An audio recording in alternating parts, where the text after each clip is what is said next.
차량을 지원해주신 저희 롯데렌터카 동부지점 신차장님, 신차장기렌터카의 신차장님 너무 감사드리고, 저희 영상 앞부분에 번호 나왔는데 롯데렌터카 많은 이용 부탁드리겠습니다. 장기렌트 요즘에 구매 방법으로 많이들 사용하고 계신데, 장기렌트가 갖고 있는 이점이 되게 많거든요. 관리도 다 알아서 해주고 너무너무 좋은데, 롯데렌터카 많은 이용 부탁드리겠고, 롯데렌터카 사용하실 분들은 우리 동부지점에서 가능하면 신차장님께 이용 부탁드리겠습니다. 이렇게 신차를 출고 받자마자 이렇게 저희를 위해서 지원해 주셨고 너무너무 감사드립니다. 네, 안녕하십니까, 맥스페어 박성훈입니다. 저희가 휘발유에 이어서 지금 소나타 DM8 8세대로 지난 소나타의 LPG 가스차를 시승하고 있습니다. 저희가 이번에는 특별히 가스차를 시승한 이유 잘들 아시죠? 이번에 그 LPG 차량이 일반인들에게도 구매가 허용이 되면서부터 많은 분들이, 또 신형 소나타에서 이 가스차를 이렇게 일반용이 나오면서부터 많이들 우리 삼촌분들이 관심을 갖고 계십니다.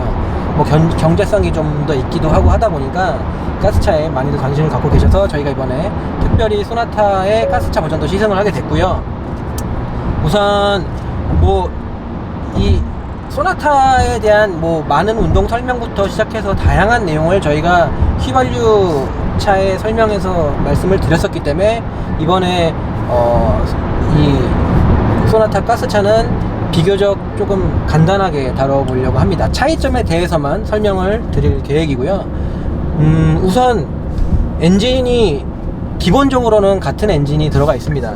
일부 뭐 신문사나 언론사 같은 데서 기존의 누 엔진을 버리고 스마트 스트림 엔진이 장착했다고 이렇게 표현하시는 분들도 있는데, 아실만한 분들은 아실 겁니다. 실제로 이 휘발유 버전 2.0 자연흡기도 그렇고, 지금 LPG 버전 이 자연흡기도 그렇고, 두 차종 다 누 엔진을 기반으로 하고 있다고 하고요.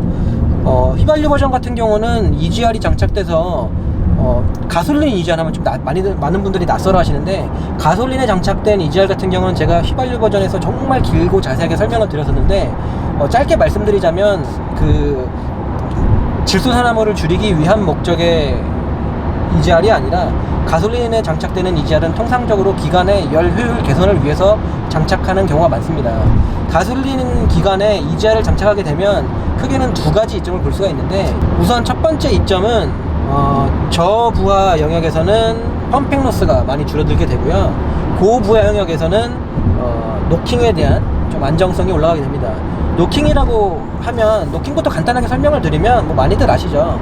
뭐 프리 이그니션, 셀프 이그니션이라고도 하고요. 특정 온도가 넘어가게 되면 고온의 상황에서 스스로 불을 점화 플러그로 불을 튀겨주기 전에 스스로 불이 붙는다고 해서 저희가 뭐 셀프 이그니션이라고 하기도 해서, 그 SIT라고 하거든요. SIT가 이제 셀프 이그니션 템퍼레처라고 하고, 그 자기 착화 온도를 넘어서는 온도가 이 컨버스천 챔버가 그게 구성이 되면, 그러니까 실린더 내부가 그 SIT 이상으로 올라가게 되면 휘발유가 스스로 불이 붙어버리기 때문에, 뭐 죽자고 덤비고 정말 공학적으로 말씀을 드리자면, 그 프리 이그니션이나 셀프 이그니션이라고 하는 것과 노킹에는 약간의 차이점이 있을 수 있는데, 뭐 상하 포함 관계 같은 게 있는 거라서 일반 분들께서는 그냥 통상적으로 셀프 이그니션이나 프리 이그니션이 그냥 비슷한 개념이라고 보셔도 충분히, 셀프 이그니션, 프리 이그니션, 노킹 그런 게 그냥 비슷한 거다, 같은 거다라고 보셔도, EGR을 장착하는 목적 중에 큰 이유 중에 하나가 실린더 내부의 온도를 떨어뜨릴 수 있거든요. 그 이유가 뭐냐면,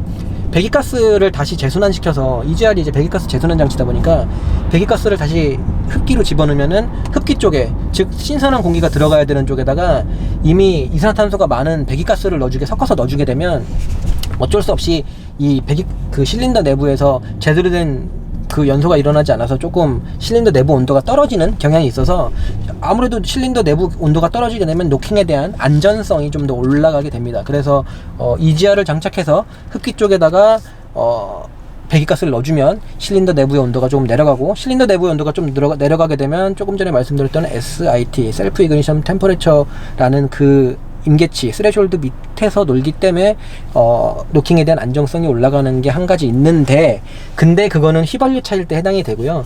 이 LPG 차 같은 경우는 좀 이따 따로 말씀을 드리겠지만, LPG 연료의 특성상 노킹에 상당히 강합니다. 그래서 고급유를 넣어준 휘발유 엔진보다도 이 LPG는 노킹에 강하기 때문에 거기서 얻는 이점은 별로 없어요. 그래도 위에 있는 스레숄더가 더 높아지는 거는 뭐 공학적으로 봤을 때 좋은 이점이라고 보는 게 맞겠죠? 잠재력이 올라가는 거죠. 잠재력이 올라가니까 포텐셜이 올라간다고 볼 수도 있죠. 비록 LPG고 나중에 우리 또 몰라, 내가 함부로 이렇게 말하면 안 되는 게, 나중에 이거 택시를 출시하면 우리 총알택시 기사분들 얼마나 가혹조건에서 이 실린더 내부 온도를 극한으로 끌어올리실지도 모르거든요. 그런 면에서 봤을 때는 이점이 있을 수도 있는 거죠. 그리고 방금 말씀드렸던 두 가지 중에, 그러니까 펌핑 로스, 그러니까 가솔린 EGR을 장착하면 있을 수 있는 두 가지 이점 중에 노킹이 강해진다는 거 말씀드렸고, 사실 좀 더 중요한 거는 그 펌핑 로스예요. 펌핑 로스가 뭐냐면, 펌핑 로스 그냥 간단하게 설명드리면, 지금 제가 봤을 때 이 차이는 없는 것 같은데, 가솔린에 EGR을 장착하게 됐을 때 얻을 수 있는 펌핑 로스가 뭐냐면,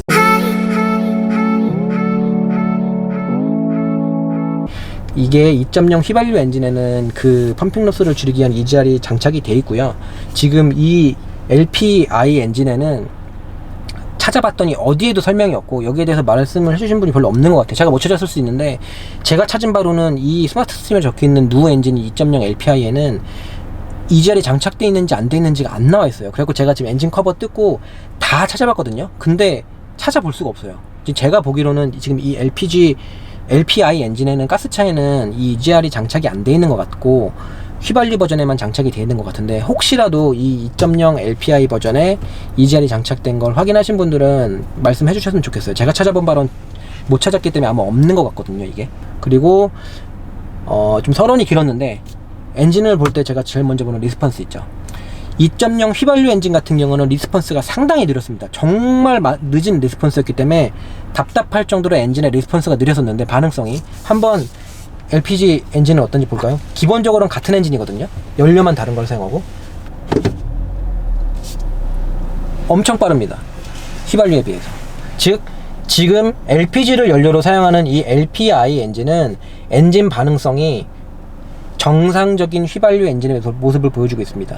다시 한번 상승하는 속도, 상승 속도, 소리로 들어도 알 수 있죠. 흔히 듣던,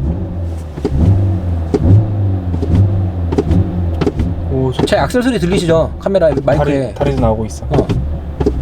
휘발유 엔진도 저희가 제 발하고 같이 찍었거든요. 근데 휘발유 엔진 같은 경우는 정말 느린 엔진 레스폰스를 보여줬는데,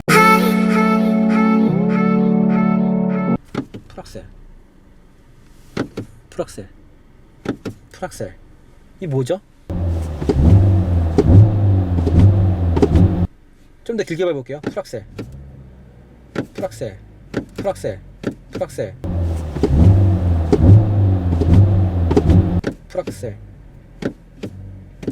제가 완전히 지금 악셀을 이렇게 한 건 아니잖아.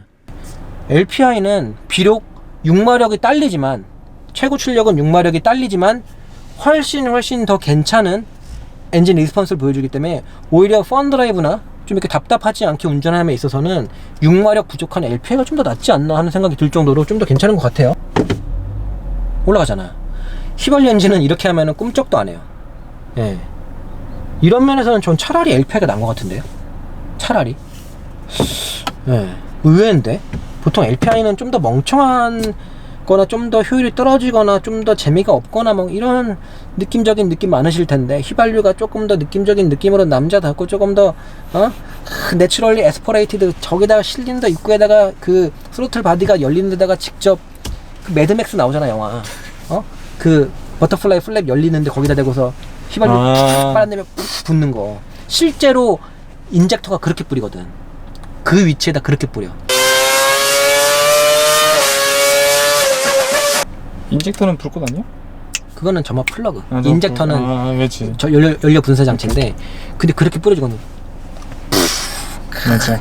그런 느낌적인 느낌이고, 이제 가스차는 되게 좀 택시하고 한 5, 60대 느낌 나고 용반지 껴야만 될 것 같은 그런 느낌이 약간 가스차가 좀 있는 건데, 힘 딸리고. 근데 정반대입니다. 지금 휘발유 엔진보다 훨씬 나은 것 같아요, 이 정도면. 실제로 운행을 하면서 느껴지는 어떤 출력이나 그런 차이, 실제로 토크는 그냥 같다고 보셔도 돼요. 19.8인가 그렇고, 가스가 휘발유가 20.0, 거의 똑같아요. 차이는 못 느낍니다. 그 정도면 1토크도 차이가 안 나기 때문에 0.5도 안 날 거예요, 아마. 근데 문제는 뭐냐면, 휘발유에서 지적했던 똑같은 엔진 사운드가 시끄러워 차가. 차는 별로 안 나가지만 이 사운드.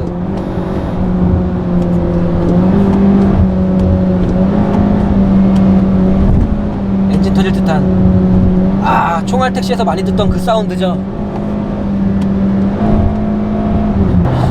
휘발유랑 동일하게 둘 다 엔진의 고회전 질감은 정말 별로고 너무너무 시끄럽습니다. 진짜 막 귀를 아프게 하다 못해 두통을 유발할 정도의 엔진 공명음 같이 앵앵거리는 소리는 너무 안 좋은 것 같고요.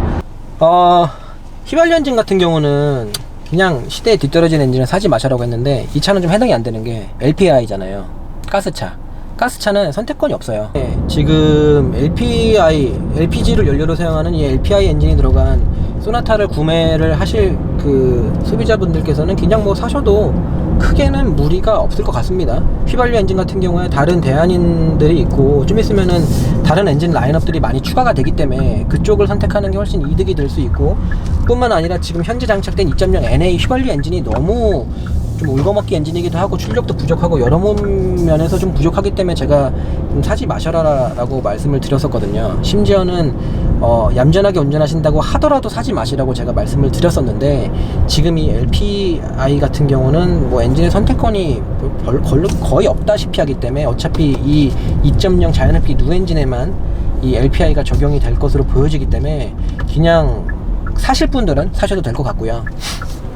이 LPI가 뭔지 잠깐만 설명을 드리면, 기존에 LPG 차량을 계속 타오셨던 분들은 아실 거예요, 그냥 뭔지. 근데 지금 이번에 규제가 풀리면서 일반인 분들 잘 모르시는 분들도 덜어 있거든요. 그러니까 설명을 드리면, 원래 옛날에는 LPG라고 했고 지금은 LPI라고 해요. 이게 뭐냐면, LPG는 그 뒤에 탱크에다가 LPG 가스를 주입하는 건 똑같아요. 근데 엔진에서 이 연료를 분사할 때 그 기화기라고 해갖고, 이거를 그 압축시켜서 액체로 만들어 놓은 거를 앞으로 끌어와서 다시 기체로 만들어서 엔진에 넣어주는 걸 LPG 방식이라고 하고요. 지금은 그 액화시킨 거를 끌어다가 액체 상태로 직접 분사해요. 기화시키지 않고. 그러니까 기화기가 없어요, 얘는. 그래서 얘는 좀 더 액체 상태로 분사를 하기 때문에 시동성도 좋아지고, 얘는 시동성 안 좋은 게 되게 단점이었거든요. 심지어는 기화기에서 문제 생긴 거나 막 그러면 운행 중에 시동 꺼지는 경우도 있고, 저온 시동성도 많이 떨어지고 출력도 많이 부족하고 막 그랬거든요. 효율도 떨어지고. 출력 부족이 효율 부족이랑 같은 말이죠, 거의. 기관이 출력이 올라가면 당연히 효율도 올라가는 거고 따라 올라가는 경향이 있는데, 근데 이 LPI 같은 경우는 제가 엔진룸에서 보여드렸던 그 인젝터가 그 액체 상태의 LPG 가스를 직접 분사하기 때문에 효율이 더 좋아요. 그리고 뭐 시동성도 좋아지고 많은 LPG의 단점을 보완한 거기 때문에 조금 더 괜찮고, 이 엔진은 아마 2000년대 초반 정도부터는 거의 다 LPI 방식이기 때문에 요즘엔 LPG 차 보기 많이 힘들죠. 옛날에 그 막 카렌스 있잖아요. 카렌스나 레조. 맞아. 카렌스 레조 같은데 들어가던 그때 당시에 그 가스차들, 그 부족한 엔진의 출력과 그 시동 안 걸림, 그리고 종종 있는 목숨을 걸고 시동 꺼짐 막 이런 것들이 옛날 차에는 좀 있었는데, 요즘 LPI는 많이 개선돼서 없고, 정말 LPG 연료가 아니라 일반 휘발유라고 봐도 무방할 정도로 거의 많은 단점을 보완하고 나왔기 때문에 그냥 타셔도 되기는 하는데, 근데 좀 문제가 뭐냐면, 이 LPG를 연료로 사용하게 되면 아무래도 뒤쪽에 탱크가 존재를 하다 보니까 공간적인 단점이 좀 있고요. 그리고 충전소를 이렇게 찾기 어렵다는 단점도 조금은 있고, 그리고 뿐만 아니라 충전소를 찾기 어렵다 보니까 연료 탱크도 그 가득 채웠을 때 한 번 주행할 수 있는 거리가 휘발유보다 좀 적고, 이러다 보니까 좀 그 가스가 탱크에서 어느 정도 이하로 떨어지면 빨리빨리 넣어야 돼. 좀 자주 넣는 습관이 필요해요. 또 아까 형이 말했는 대로 갈 수 있는 거리가 안 나온다면서요. 이거는 그리고 계기판에 원래 가스차는 갈 수 있는 거리도 안 나오고 뭐 그런 게 좀 있기 때문에 자주 가스를 채우는 습관이 좀 필요해요. 근데 그만큼 연료가 좀 싸다 보니까 이득이 좀 있고요. 얼마예요? 아주 좋은 점이에요. 제가 이걸 직접 계산을 했어요. 계산하기 편하시라고 계산을 제가 다 해놨어요. 어떻게 했냐면, 지금 그러니까 공인연비대로 해야겠죠. 어차피 지금 비교 대상이 뭐냐면, 어차피 그거 공인연비대로 안 나오잖아 라고 말씀하실 수도 있는데, 지금 제가 비교하고자 하는 거는 소나타 휘발유랑 소나타 LPG예요. 소나타 휘발유랑 소나타 LPG이기 때문에 이 두 연료의 차이를 계산을 해봤는데, LPG 가스는 연비가 10 정도로 보면 맞을 것 같아요. 10? 휠 인치에 따라 다른데 9.8, 10.3이래요. 두 가지가 그냥 10.0이라고 보고, 휘발유는 13.0, 13.1, 13.3 세 가지예요. 세 개 평균을 내면 13.1이죠. 근데 그냥 13.1로 볼게요. 13.1 얼마 나오는데, 휘발유는 13.1이라는 연비로 보고, 가스는 10.0이라는 연비로 보고, 그리고 지금 현재의 가스 가격이 870원인가 그래요. 성남시 평균이 870원, 1537원 휘발유가, 그리고 가스는 리터당 870원으로 계산을 하면 1km를 가는데 필요한 연료 비용이, 휘발유는 117.33원 117.33원 1km 가는데, 가스차는 87원.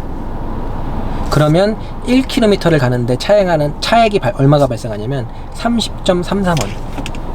대충 한 30% 이득이네. 가스 30.33원이 그 가스차랑 휘발유차에 1km를 운행하는데 차익이기 때문에, 여러분께서는 내가 휘발유랑 가스를 탔을 때 얼마나 이득이 볼지를 1년 단위로 보시려면, 나의 1년 주행 거리가 2만 킬로라고 하시면 1km당 차액이 30.33원이기 때문에 30.33원 곱하기 1년 주행 거리를 하시면 연료비 차액이 발생하십니다. 내가 만약에 2만 킬로 주행하면은 60만 원이겠죠. 60만 원이 좀 넘는 돈. 그리고 내가 만약에 1년에 10,000km밖에 주행을 안 한다, 그럼 가스차랑 휘발유차의 그 연료비 차액이 30만 원 정도가 발생을 하는 거고요. 그럼 딱 1년에 한 30만 원 혹은 60만 원 이득을 본다는 거네요. 그쵸. 나같이 1년에 10,000km도 안 타는 사람은 살 필요가 별로 없겠죠. 1년에 10,000km를 형차로 안 타지 다른 차로 많이 타잖아. 희승도 많이 타고 자꾸 세컨을 샀다 팔았다 해갖고 이상한 세컨카로도 타고, 아무튼 간에. 예. 근데 어떻게 보면 엔진 반응성이나 출력에서는 거의 차이가 없기 때문에 그냥 엔진만 놓고 보면 뭐 LPI도 전혀 나쁘진 않은데, 근데 굳이 종합적으로 봤을 때 주행거리 짧은 거, 한 번 만땅 넣었을 때 갈 수 있는 거리 짧은 거, 그리고 겨울의 시동성이 어찌됐건 휘발유보다 나쁜 건 맞거든요. 그런 거, 그 다음에 뭐 정비 편의성이랄지, 그 다음에 약간의 위험성, 정말 낮은 확률이에요. 정말 낮은 확률. 근데 이 정도 확률은 사실 휘발유도 똑같아. 휘발유도 가연성 물질을 싣고 다니는 거잖아요. 폭발에 대한 위험성 말하는 거죠? 위험성. 정말 적어요. 이거 잘 모르시는 분들이 뒤에 가스통 달고 다니면 뒤에 받치면 뻥 터? 거의 없어. 거의? 그런 뉴스 본 적 있어? 거의 없어요. 정말 극히 드문 상황이에요. 그거는 거의 영화에서 보면 주유소에 기름 넣을 때 총 쏘면은 총 그걸로 막 불 붙다가 뻥 주유소 폭발이지. 거의 그 영화 수준의 확률이에요, 진짜로.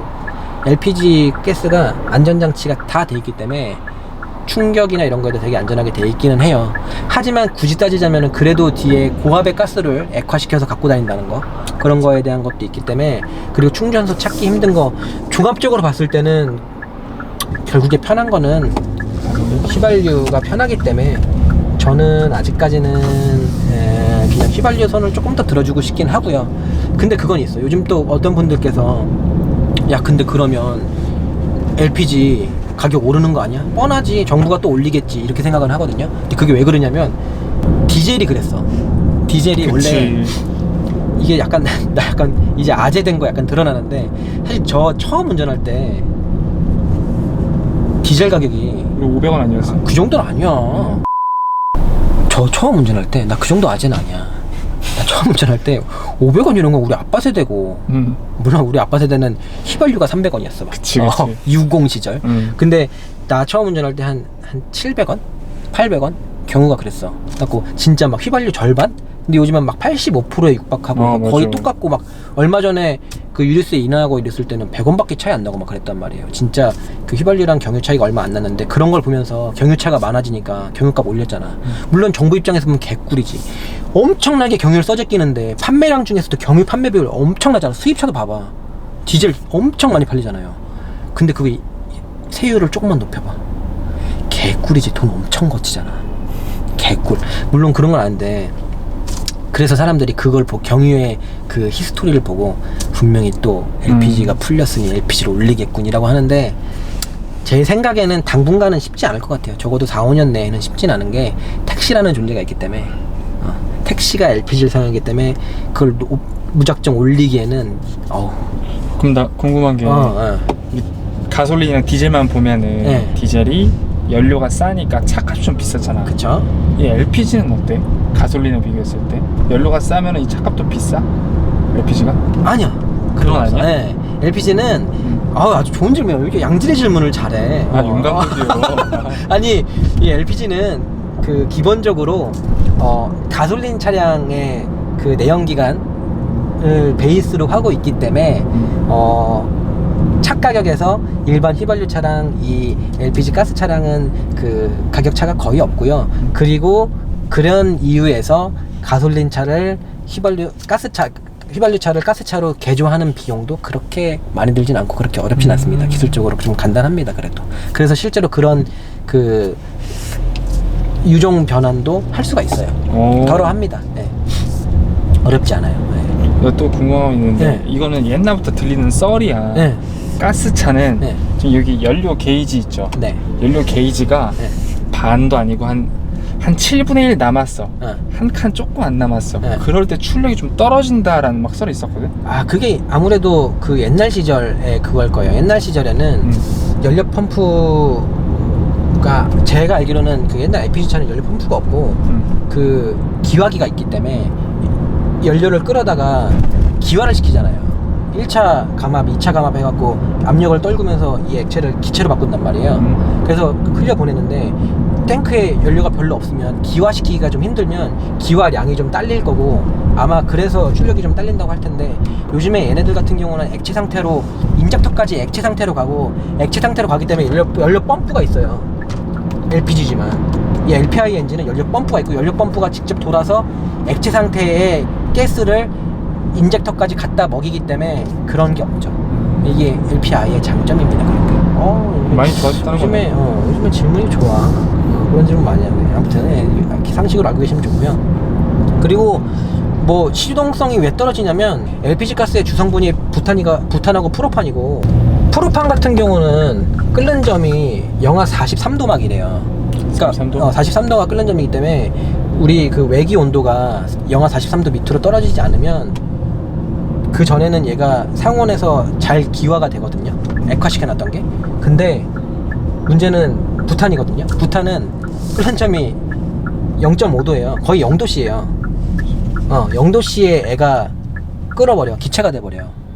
근데 만약에 영하 10도면 끓는 점이 아니기 때문에 액화로 존재해요. 엔진에다가 액화시켜서 넣어야 되는데 이게 옛날 LPG 단점이에요. 기화를 시켜서 넣어야 되는데 기화를 시켜서 넣어야 되는데 기화가 안 돼. 그래서 겨울에는 한 7대3 정도까지 그 부탄하고 프로판 비율을 바꾸거든요. 부탄 비율을 높일 수밖에 없는 거죠. 프로판 비율을 높일 수밖에 없는 거. 프로판은 영하 43도가 끓는 점이니까 그렇게 되는 거고. 근데 요즘에는 이 또한 얘가 액체 상태로 끓어다가 직접 인젝터에서 액체로 뿌려버리기 때문에 기화를 안 시키잖아요. 아예.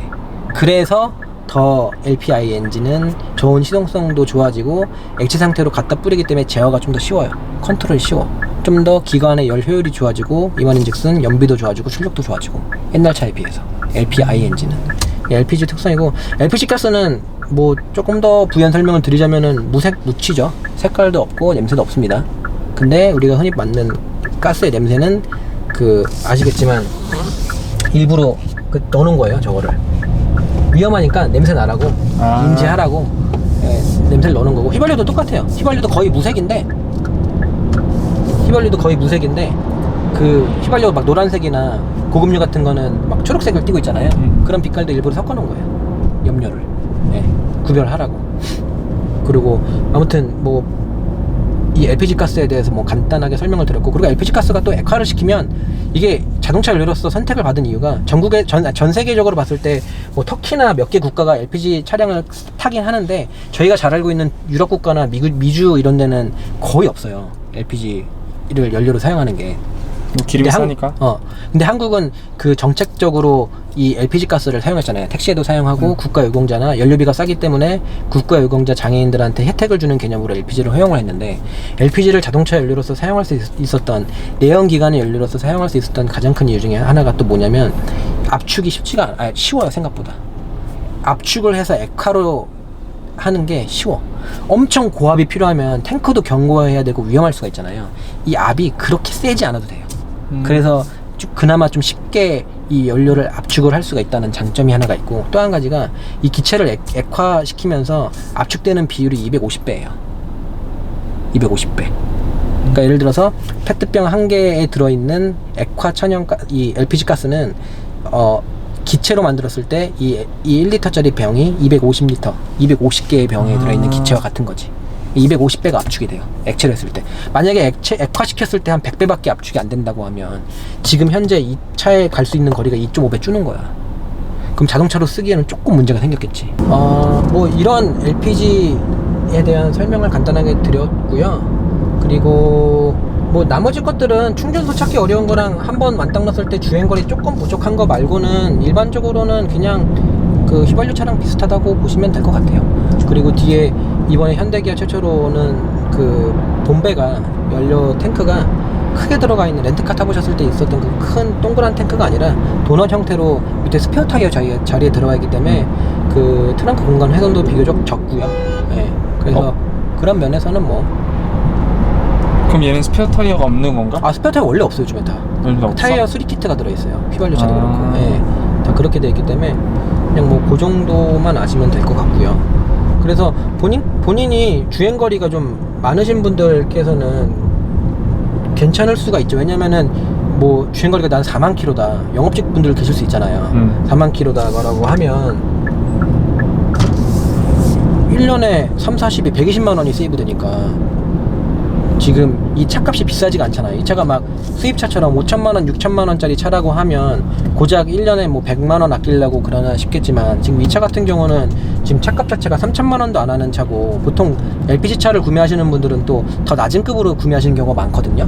그런 면에서 봤을 때 차값이 한 2,500 내외에 불과한 차기 때문에 1년에 뭐 4만 킬로 탄다고 하면은 120만 원씩 해서 뭐 그렇게 한 4, 5년 탔다고 하면 뭐 무시할 수 없는 차값 대비 높은 가격이 되기 때문에 그런 분들께는 충분히 뭐 메리트가 있을 수도 있고, 하지만 뭐 저처럼 주행거리가 낮으신 분들 같은 경우는 1년에 30만 원도 안 되는 그런 것 때문에 다양한 불편함을 겪는 거를 생각하면, 특히 이제 주유소 찾는 게 가스 충전소 찾기가 힘들잖아요. 그런 거 생각했을 때는 그냥 휘발유가 정신건강에 좋을 수도 있는데, 그래서 휘발유를 사실 분들은 사시지 말고 기다리셔라.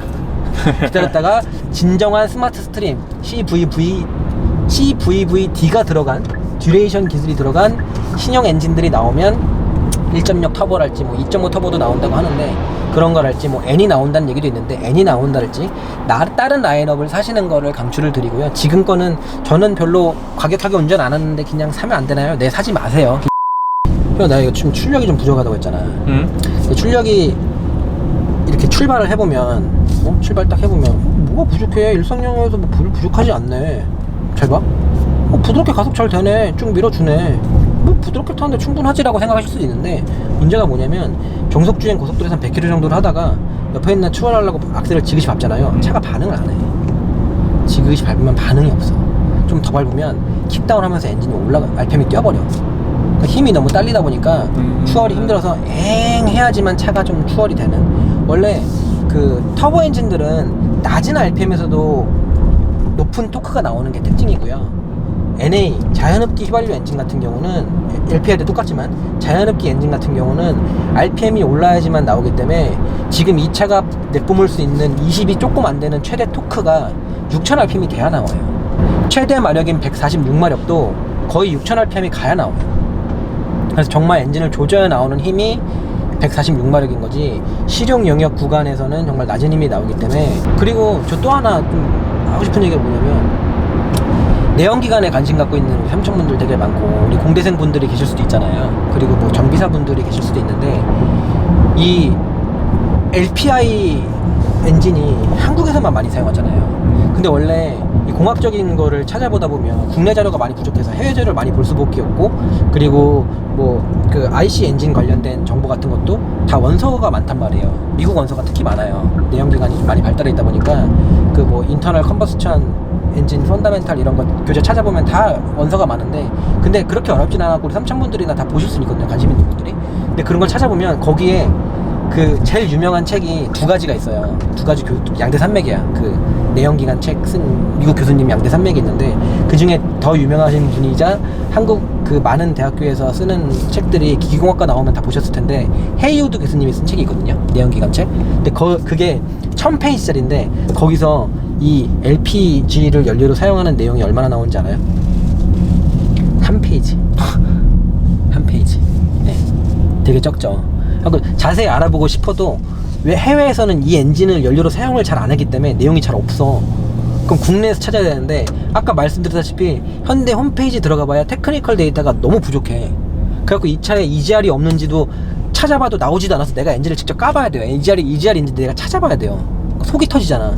근데 저번에 우리 독일 갈 때 내가 시빅 타이바를 혹시라도 시승을 하게 될까봐 테크니컬 데이터를 미리 좀 찾아봤단 말이야. 근데 나 진짜 감동 먹었던 게 핸들이 C타입, R타입부터 시작해갖고 서스펜션, 댐퍼 뭐 정말 말도 안 되게 너무너무 다양한 정말 스크롤을 내려도 끝이 안 날 정도로 자세한 데이터가 있는 와중에 앞쪽에 있는 안티롤 바 있잖아, 스웨이바. 그 셋파이프. 그 셋파이프의 외경과 내경에 몇 밀인지가 나와 있다. 파이프가 얼마나 짱짱한지를 그걸로 알 수 있거든요. 그 외경과 내경이 나와 있어. 나 그거 보고 쓰러졌잖아. 원래 혼다가 기술의 혼다, 공돌이 감성 그러잖아요. 나 그래서 혼다를 좀 좋아하거든. 그 아시모라는 휴머노이드 로봇도 혼다에서 만들고, 혼다 제트라는 개인 상용 제트기도 만들고, 정말 기술의 혼다인데 그 테크니컬 데이터를 보면서 야, 얘네는 테크니컬 데이터를 홈페이지에 올리는 것도 공대생이 올리는구나. 걔네 입장에서는 당연한 거야. 시빅 타입 R이라는 차를 테크니컬 데이터를 올리면서 그 차의 스웨이바의 직경과 내경까지 적어준다는 거는 그 친구들한테는 당연한 거야. 아니, 시빅 타입 R의 감성 넘치는 스포츠틱한 미친 차를 사면서 스웨이바나 이런 상세한 테크니컬 데이터를 제공하지 않는다는 거는 걔네한테는 말이 안 되는 거지. 근데 얘는 EGR이 들었는지 안 들었는지도 찾아볼 수가 없고, LPI 엔진에 대한 설명을 찾아보기도 사실 힘들어요. 메뉴 같은 데는 안 들어있지? 그런 거는 사용 설명서지 엔진에 대한 설명서나 공학적인 내용이 아니잖아. 그래서 제가 그나마 이 LPI 엔진이나 LPG 엔진에 대해서 그나마 자세히 볼 수 있는 게 뭐냐면 정비지침서예요. 그건 정비사는 분들이 보는 책이거든요. 현대기아는 온라인에서도 제공하기 때문에 그걸 볼 수도 있지만, 근데 저는 그냥 무슨 바람이 있냐면, 이렇게 그 현대기아처럼 한국을 대표하는 자동차 회사잖아요. 그래서 일반인들이 볼 수 있게끔 LPG랑, 과거의 LPG, 지금은 잘 안 사용하지만 LPG랑 LPI에 된 거를 정말 얇은 책으로 하나쯤 만들어주시면 어떨까? 그럼 비싸게 팔아도 내가 살 자신 있어. 정말 한 권에 10만원 넘게 팔아도 제가 살 테니까. 그런 걸 좀 찾기 힘들잖아요. 예. 국내에서만 많이 쓰는 기술이기 때문에 해외 자료에 의존해야 되는 그런 공학 분야에 있어서 좀, 예, 현대가 좀 앞장서주면 어떨까 하는. 왜냐면 내가 실제로 지금 이 엔진을 이렇게 알아보고 설명을 드리는 데 있어서 그게 부족했거든요. 내용이 너무 답답해서 말씀을 드려봤습니다. 그리고 제가 아까 전에 노킹에 대해서 잠깐 설명을 드렸었는데, 원래 LPG 엔진은 기본인데, LPG 엔진은 노킹 강건성이 엄청 강해요. 연료상. 연료의 그 노킹이냐 아니냐는 연료의 영향을 가장 많이 받거든요. 실제 엔진이 갖고 있는 압축비나 노킹에 대한 그 어떤 특정 임계 온도 이런 게 있겠지만, 그런 걸 떠나서 가장 중요한 건 연료에 좀 민감하게 반응을 하는 거잖아요. 엔진이 정해진 상황이니까. 정해진 상황에서는 노킹이 나고 안 나고는 다른 여러 요인도 있을 수 있겠지만 가장 큰 건 연료가 될 수 있는데, 그래서 저희는 그 고성능 엔진에 노킹이 나지 말라고 고급률을, 옥탄가가 높은 고급률을 주행하는 거고, 옥탄가라고 하는 게 사실 그 원래 이소옥탄이랑 노멀 헵탄이라는 게 있는데, 저희가 이소옥탄이 많이 담겨 있는 걸 보고 그 옥탄가를 측정을 하거든요. 실제로 뭐 론이라는 게 있고 몬이라는 게 있는데, 한국에서는 론을 많이 사용하고요. 론은 뭐 리서치 오브 뭐 옥탄가라 해갖고 그 실험실에서 이제 측정한 그거를 이제 론이라고 하고요. 몬은 실제 엔진에다가 테스트를 하는 거기 때문에 실제 주행 환경을 좀 더 반영할 수 있어서 옥탄가가 좀 더 짜게 나와요. 그리고 론하고 몬을 더해서 2로 나눠서 평균값을 낸 거를 뭐 북미 쪽에서 많이 사용을 하고요. 그래서 이제 한국 같은 경우는 어차피 론 값을 사용하긴 하는데, 옥탄가라고 말하는 게 뭐냐면, 우리가 보통 일반용 옥탄가를 한 93 내외로 보고 고급용 옥탄가를 95 이상으로 보거든요. 근데 이 93, 95가 뭐냐면, 이 연료, 휘발유를 구성하고 있는 이 탄소 화합물에 있어서 노멀 헵탄이 있고 이소옥탄이 있어요. 이소옥탄이 좋은 거예요. 이소옥탄이 95개 들어있고 노멀 헵탄 일반적인 애가 5개 들어있으면 이게 이제 95대 5 해서 100을 이루잖아요. 그럼 100분율로 봤을 때 이렇게 보게 되면 이게 이제 그 옥탄가가 95다 라고 보는 거예요. 그러면은 더 높은 옥탄가 98 옥탄가는 이 이소옥탄이 98개야. 일반 노멀 헵탄이 2개야. 이러면은 98이야. 그럼 이게 옥탄가가 높을수록 좋잖아요. 근데 순수한 이소옥탄보다 LPG의 옥탄가가 더 높다고. 옥탄가 100이 넘는다고. 이 LPG는 연료 특성이 옥탄가가 상당히 높아요. 100이 넘어. 그래서 노킹에 대한 그런 리스크가 거의 없죠. 근데 고출력 엔진으로 만드는 그런 특성이 아니다 보니까 압축비를 더 높여서 더 이렇게 끌어내진 않습니다. 굳이. 변속기는 파워텍 6단 들어있는데 파워텍 6단이 처음 들어간 게 NF 때까지가 4단이었고요. NF 이후로는 6단이 들어갔기 때문에 YF부터 들어갔던 그 미션 맞고요. 거기서 개선사항이 조금 있냐고 물어보실 수도 있는데 제가 봤을 땐 개선사항은 별로 없는 것 같습니다. 잠깐 VDC 좀 끌게요. VDC 껐고 이 6단 미션 특징은 설명드릴 필요가 되게 없는 이유가 뭐냐면 우리 그 대한민국 국민 여러분들 중에 지금 현재 제 생각인데 약 60%의 이상의 국민 여러분들께서 집에 이 6단 미션을 가지고 계셔. 지금 현재. 그리고 대한민국에서 국민 중에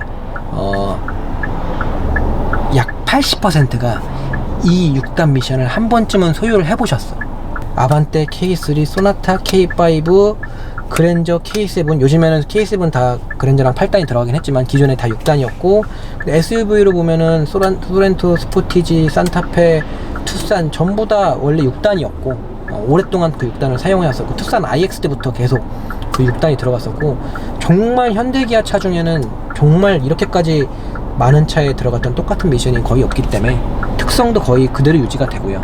뭐 변속 스피드 느리고 변속 충격은 별로 없고 운전 재미랑은 연관성이 적다기보다는 아예 없다고 표현하는 게 맞을 수도 있고요.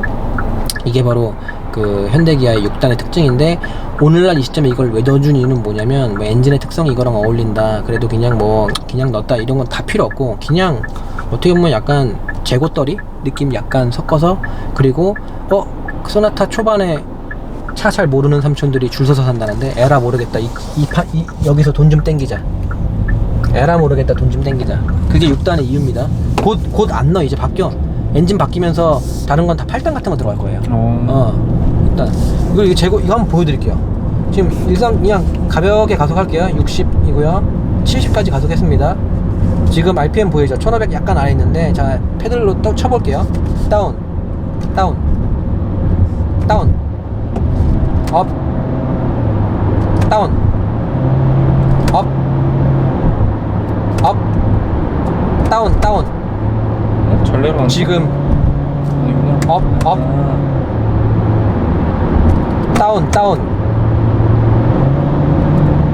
업 다운 업 다운 하면 지금 바뀌었고요. 네. 업 하면 지금 바뀌었고요. 숫자는 빨리 바뀌는데 RPM이 안 바뀌는구나.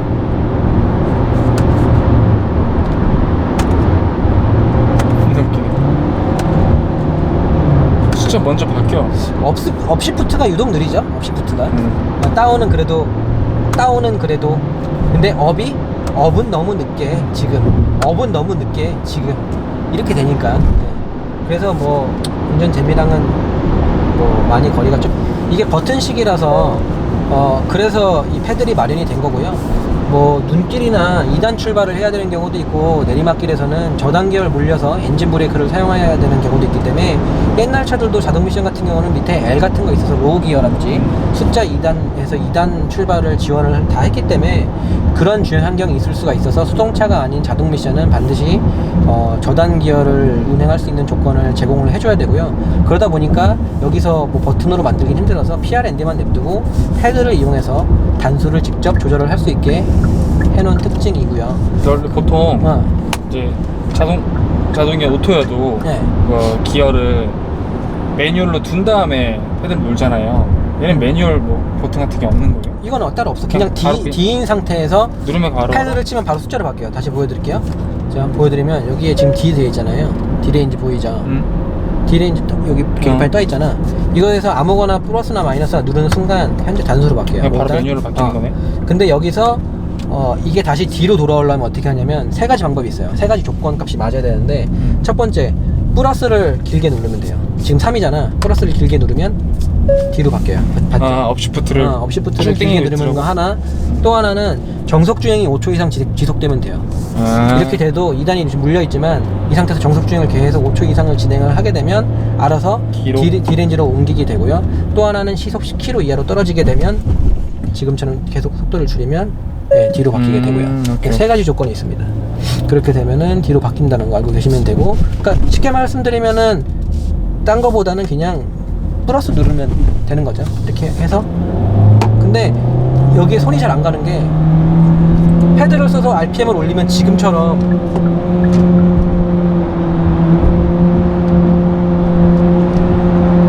이거 어쩔 거지? 괜찮아? 소리 봐 이상해. 엔진 터질 것 같지? 원래 이 급의 4기통 자연흡기 엔진이 다 이렇다고는 하지만 그래도 조금 더 엔진음에서 조금만 더 신경을 어떻게 써주실 수 없을까 하는, 너무너무 거칠고 너무너무 터질 듯하고 너무너무 두통을 유발하는 이 엔진 사운드는 그리고 휘발유 때도 말씀을 드렸지만 고속주행 안정감 많이 불안하고요. 특히나 고속주행 중에 브레이킹을 하게 되면 직진 중에도 스테빌리티가 상당히 많이 깨져서 이 고속에서의 안정감은 좀 많이 떨어지는 게 너무 아쉬운 것 같아요. 그래서 제가 이 차가 기본기 자체가 나쁘다고 볼 수는 없는데, 기본기가 어느 정도 해주고 있는데 중량도 1400대에서 유지를 해주고 다 좋은데 참 아직까지 이 소나타급에서는 고속주행에 대한 스테빌리티나 이 하중 이동에 대한 접지력 확보 이런 것들은 조금 많은 고민을 하진 않는 것 같고, 확실히 소나타급은 그냥 택시 정도만을 위한 셋업이구나 라는 생각이 들 정도로, 아까 전에는 직발 중에 브레이크 밟았는데도 상당히 좀 불안해지는 게, 그런 게 좀 많이 아쉬운 것 같습니다. 그리고 버튼 타입이 제가 딱 처음 출시했을 때 버튼 타입인 거 보고 답답할 것 같았거든요. 근데 직접 써보니까 불편합니다. 직접 써보니까 뭐야 반전인 줄 알았잖아. 직접 써보니까 불편해요. 역시 이게 저같이 키가 좀 작고 등치가 작으신 분들은 그나마 좀 괜찮을 것 같긴 한데, 이게 무릎이 여기 와 있잖아요. 근데 그 덩치가 크신 분들은 이걸 좀 힘을 주게 되면 이게 약간 이렇게 움직이는 게 있어서 좁아? 이게 좀 이렇게 움직이잖아. 조금만 밀어도 이렇게 많이 움직이더라고. 부러질 것 같아. 좀 부러질 것 같지. 이런 게, 그러니까 내가 힘을 많이 준 게 아니거든요. 그렇게 그냥 조금만 줘도 이렇게 돼. 많이 주면은 진짜 막 소리 나면서 부러질 것 같고, 많이 움직이고 이거 하면은 조금만 해도 이렇게 되니까, 왠지 덩치가 크신 분들은 다리가 좀 더 올라오고 허벅지가 굵은 분들은 이게 좀 더 이렇게 많이 움직이지 않을까. 피 누르다가 알로 누르는 거 아니야? 그러다가 근데 운행 중에 하면 무시될 거예요. 운행 중에 이거 갑자기 누르면 어차피 들어가진 않을 텐데. 그리고 휘발유 엔진도 마찬가지인데, 지금 이 신형 소나타는 문을 여는 레버가 없어요. 여기에 짝대기도 없고요, 여기에도 없고, 문을 잠그고 여는 게 없어. 전자식이에요 다. 그래서 지금 문이 잠겨 있는데, 잠긴 거에 불 들어온 거 보이죠? 문이 잠겨 있는데 저런 데서 문을 열면은 한 번 열면 안 열리고 두 번 열면 열려요. 저거 두 번 딱딱 하면 열리거든요. 운전석은 당연히 한 번만 해도 열리지, 한 번만 해도 당연히 열려. 근데 지금 좀 특징이라고 하면은, 원래 이 버튼이 윈도우 모양이 있어서 이거 지금 이렇게 눌러지잖아요. 보이죠? 요거 애기 모양도 있고 창문 모양이 있어서, 원래 기존의 현대기아 차들은 이걸 누르게 되면 2열에 창문이 안 내려가요. 애기들이 창문 내리지 말라고 해서 이거 창문 못 내리게 하는 건데, 지금 이 3세대 죄송합니다. 지금 이 8세대 소나타부터는 이걸 누르게 되면 뒤에 그 차일드락도 같이 걸려요. 안에서 문도 못 열어요. 문도 못 열고 창문도 못 내리고 세트로 묶어놨기 때문에, 이거를 어떤 분들은 왜 묶어놨냐, 난 따로 쓰고 싶은데 라고 말씀하시는 분도 계실 수도 있고, 개인적으로 저 같은 경우는 묶어놓은 게 더 편해요. 왜냐면 문짝을 안 열리게 차일드 락을 하려면 현대기아 옛날 차들은 문을 열어서 레버를 제꼈어야 됐고, 요즘 나오는 현대기아 차들은 레버가 아니고 일자 드라이버를 넣어서 돌려야 되거든요. 굳이 공구를 넣어서 돌려야지만 차일드 락을 하고 풀 수가 있는데, 단순하게 이 버튼만으로 창문과 차일드 락을 함께 한다는 게 저는 개인적으로 더 편합니다. 그리고 제 생각에 다수의 분들이 더 편해하실 것 같아요. 굳이 공구를 통해서 문을 잠그는 게 아니라 애기 때문에 창문을 못 열게 할 때는 애기 때문에 문도 같이 못 여는 게 통상적으로 맞는 의미잖아요. 그러다 보니까 이렇게 같이 묶어준 게 저는 조금 더 좋은 것 같아요. 나 브랜드 떠오른 건데 저 용도 나중에 이거 경찰차로 쓰려는 거 아니야? 아 저거 잠깐 괜찮은데? 그리고 가속을 할 때 풀악셀을 밟으면 아우 시끄러워. 아반떼보다 더 시끄러운 거 같아. 일단 기본적으로는 제가 휘발유 모전을 시승하면서 운동 성능이랄지 뭐 브레이크 많은 것들을 설명을 드렸기 때문에 그런 부분에 대한 건 좀 말을 아끼고요. 제가 차이점에 대해서 그런 차이점을 위주로 좀 설명을 드려야 되기 때문에 중복되는 내용이 많을 수밖에 없어서. 근데 역시나 휘발유 차를 타봤는데 지금 이 차는 타이어가 205mm 16인치예요. 그리고 휘발유 차는 235mm에 18인치였고 그러다 보니까 접지력에서 이게 좀 차이가 있어서 어떤 이렇게 핸들을 회피해보거나 브레이크를 밟거나 했을 때는 조금 더 235mm 쪽이 좀 운동 성능 면에서 당연히 좀 뛰어날 수밖에 없고요. 근데 기본적인 그 차의 밸런스나 이런 건 비슷한데 휘발유 엔진하고 좀 비슷했던 게 실용 영역 제 기준에서는 얼마로 잡는지가 좀 고민이 되긴 했는데 저는 120으로 잡았고요. 120? 네, 120 미만에서는 뭐 짧게 주면은 100km라고 볼 수도 있는데 한 120 차 지린다. M760Li 저 12기통이다. 제력백 3.4초야 2.2톤짜리가 뭔 개소리 하는 거야 지금. 소나타 리뷰하다가 한 짜게 보면은 100km로 볼 수도 있고 한 120 정도로 볼 수도 있는데 아까 느꼈겠지만 직발 고속 안정감 좀 불안한 거 맞죠? 너무 심해요. 고속 안정감이 최근에 탔던 현대기아 차 그리고 현대기아가 또 이런 낮은 급 차들은 한 소나타 그랜저 미만에서는 그래도 잘 해내잖아요. 특히나 아반떼나 아이서티 같은 거 벨로스터 같은 거 보면은 기본 밸런스나 고속 안정감에서 딱히 불안한 느낌을 주진 않는데 지금 소나타 같은 경우는 조금 좀 특이한 게 고속 안정감이 좀 불안했던 것 같고요. 그리고 고속에서도 직발인 상황에서 제가 한 200 계기판 속도로 한 200에서 더 이상 안 올라가는데 한 200 정도에서 브레이크를 한 3분의 1만 밟았는데도 뒤쪽이 확 뜨면서 노즈 다이브 오면서 정말 낮은 브레이크였는데 센 브레이크가 아니고 정말 3분의 1만 밟았는데 뒤에가 뜨면서 급격하게 뒤에가 PCTR까지는 아닌데 후륜 쪽 접지가 떨어지는 게 몸으로 느껴져서 깜짝 놀라서 브레이크를 다시 놨거든요. 분명히 나는 얘가 그런 모습을 보일 줄 알고 브레이크를 반을 밟은 게 아니고 3분의 1만 밟았는데 난 놀랬어. 그런 느낌.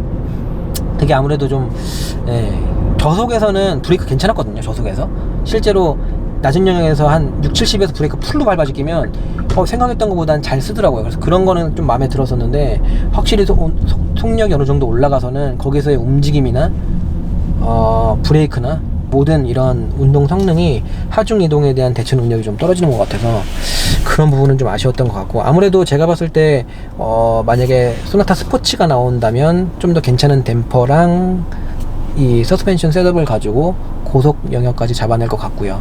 그리고 소나타 N이 나오면 조금 더 괜찮은 어떤 LSD를 전륜에 들어가는 이런 전자식 LSD나 조금 더 괜찮고 단단한 이런 하부의 구조들을 이용해서 그리고 좀 더 높은 접지력의 타이어를 이용해서 고속 안정감까지 좀 더 잡아내지 않을까 하는 생각이 드는데 얘도 N?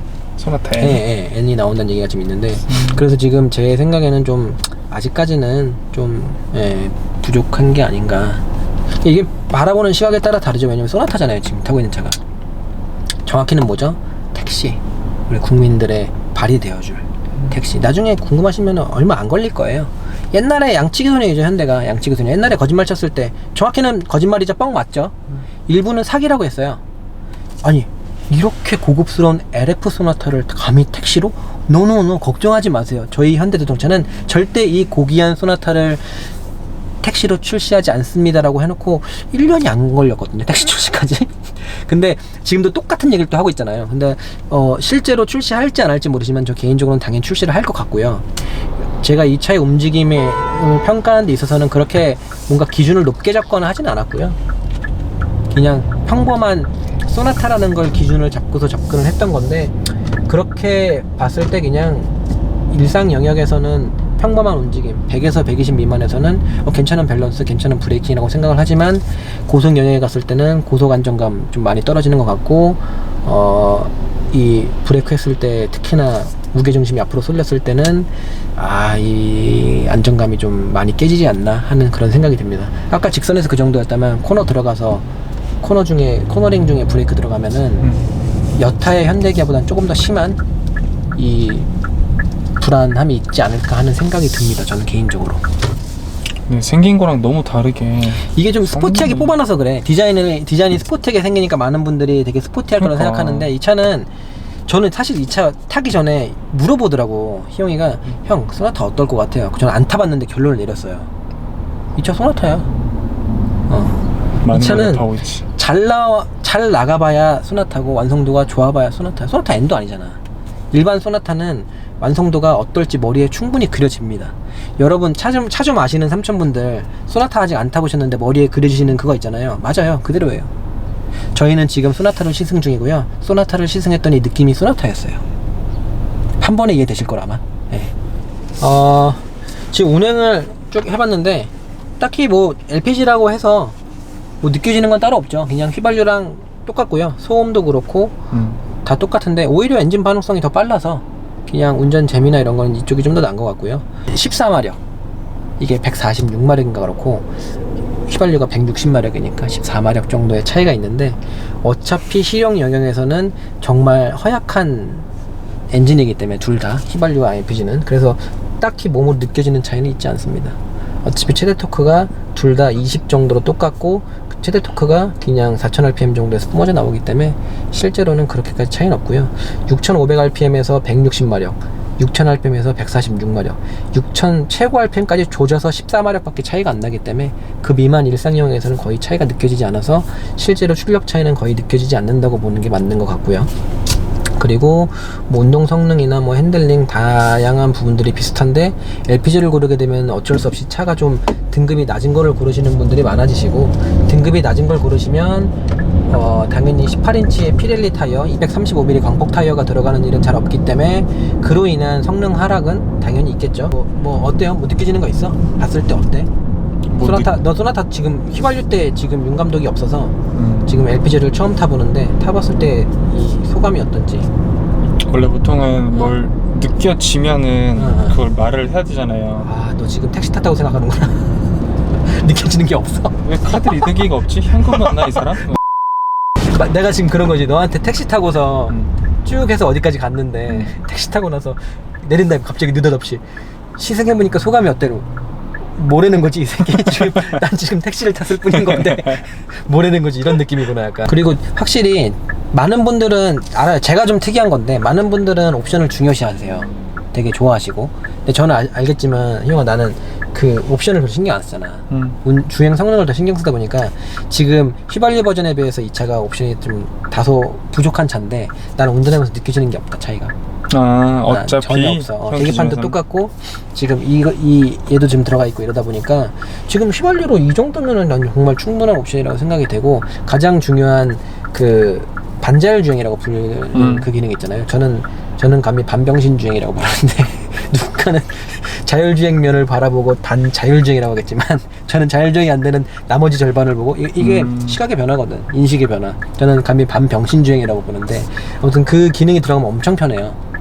거기에 고속도로 주행 보조라고 해서 뭐 HDA인가 뭐 하이웨이 드라이브 어시스턴트인가, 그 HDA 들어가면 진짜 편하거든요. 근데 지금 여기는 들어가 있어요 그게. 그래서 그런 휘발유 버전 때 지금 그 저희가 시승할 때 그걸 켜고서 인천까지 갔다 왔거든요. 난 좋아 죽는 줄 알았어. 고속도로에서 운전하는데 앞에 잘 안 봐도 된다. 그러면 안 되는데 주의를 집중을 해야 되고 보조장치긴 하지만, 근데 운전할 때 카메라 보고 막 얘기하는데 부담이 없어. 어차피 앞차랑 거리 왔다 갔다 하고 핸들도 차선 유지하면서 왔다 갔다 하고 그러니까 너무너무 편하더라고요. 정말 실제로도 안전 운전에도 정말 많이 도움이 될 것 같고. 나 아까 한편으로는 좀 마음이 좀 아팠던 게 형이 연비 설명을 했어.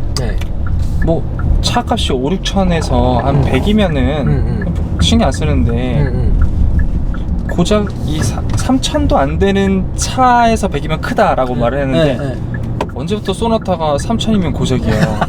형도 모르게 소나타인데 좋아. 3천, 고작 3천이래. 이게 또 나이가 살짝 좀 아재 감성이 드러날 수 있어서 민감하긴 한데 사실 제 처음 운전할 때 첫 차를 샀던 그때 그때는 NF였거든요 차가.